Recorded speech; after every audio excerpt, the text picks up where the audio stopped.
warahmatullahi wabarakatuh. I'm Anisah Salsabilah from Physics Education offering the 2018 Malang State University. Now, I will explain a little about the manometer.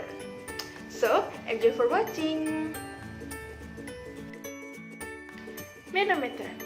Manometer is a device that serves to measure air pressure in a closed space. Manometer divided into two types. The first is a liquid manometer and a metal manometer.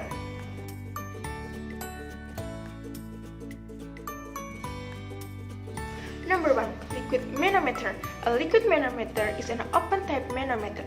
In the liquid manometer is a U-pipe that has one open tube and one closed tube. The liquid in the tube can be mercury, alcohol, or water. The working principle of the liquid manometer.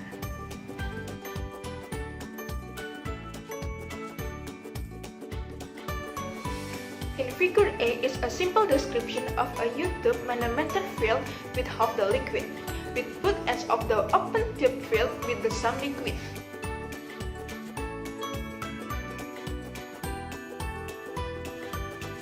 In figure B, when positive pressure is applied to one side of the tube length, the liquid is pressed down on the tube's foot and reaches the difference in height is the sum of the result of the reading above and below the zero which indicates this pressure.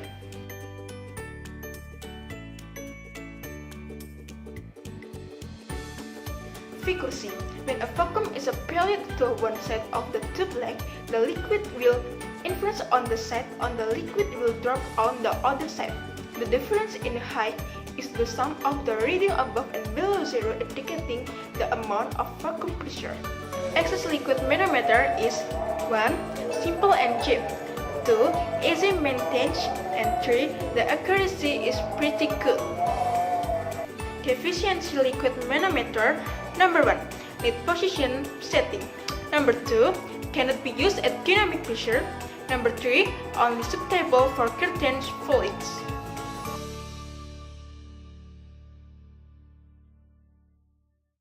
Next, one of the metal manometer is the Burden tube.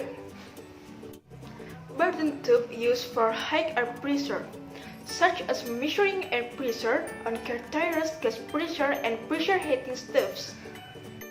This manometer is used because the measured air pressure is so large that it's impossible to use a liquid manometer. So, let's see a picture of this part of the Burden tube.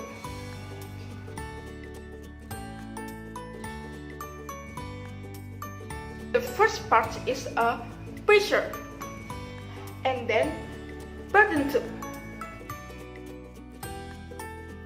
link, pointer, scale, link, current sector, and a pinion and socket.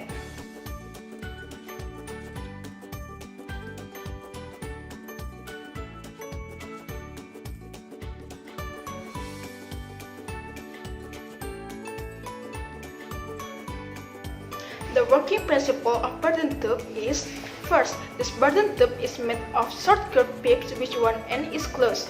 When Burden tube is given pressure, it will tighten. The change that it produces will be proportional to the amount of pressure given.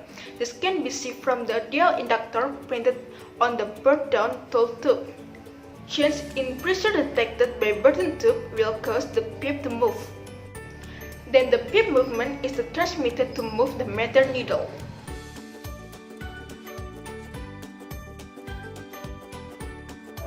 Excess metal manometer is 1. Can be calibrated easily, 2. The sensitive can be changed, 3. Have a different measuring area.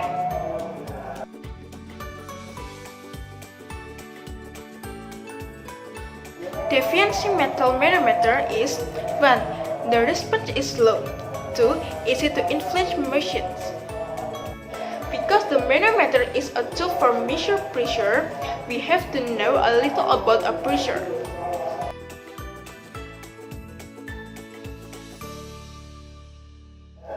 The source of the pressure is divided into 3. There is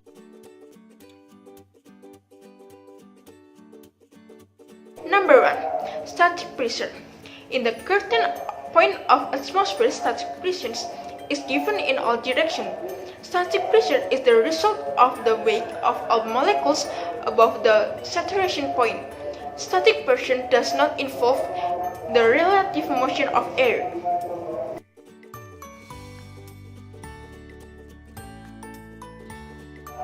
Number 2. Dynamic pressure. Dynamic pressure depends on two factors. Factor 1. The speed of the body relative to the current. The faster the car moves or the stronger the wind blows, the stronger the dynamic pressure of your hand. This is because the number of air molecules is bigger every second.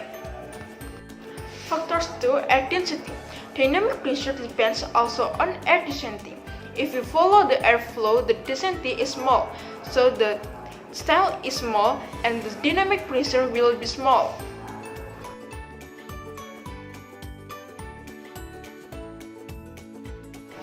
Number 3. Total pressure. In the atmosphere, some static pressure is always given, but dynamic pressure will be given if there is body movement relative to the air.